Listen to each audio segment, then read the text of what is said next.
गांव के एक कोने में एक बूढ़े बाबा अपने 12 साल के पोते अर्जुन के साथ बैठे थे। शाम का समय था और सामने से नदी बह रही थी।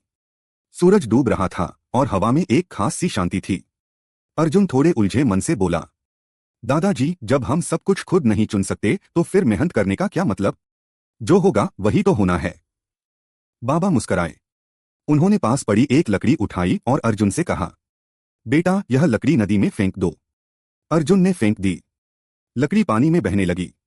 बाबा बोले, देखो, यह लकड़ी बहाव में जा रही है।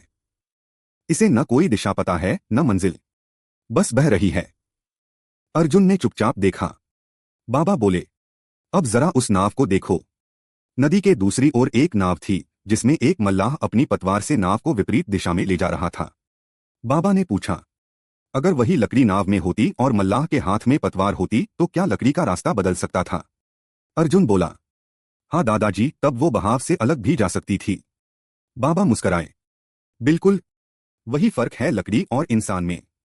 इंसान के पास सोचने की ताकत होती है, निर्णय लेने की आजादी होती है। बहाव सबको ले जाता है, पर जो सोचकर हिम्मत से अपनी पतवार चलाता है वही अपनी दिशा बनाता है। अर्जुन की आंखों में चमक आ गई। उसने धीरे से कहा, दादाजी, अब मैं भी बहाव में बहना नहीं चाहता। मैं अपनी पतवार खुद चलाऊंगा। बाबा ने उसके कंधे पर हाथ रखा और बोले, बस बेटा, यही समझना ही जीवन का सच्चा ज्ञान है। संदेश: जीवन बहाव है लेकिन निर्णय पतवार है। जो अपनी पतवार थाम लेता है वही असली नाविक होता है।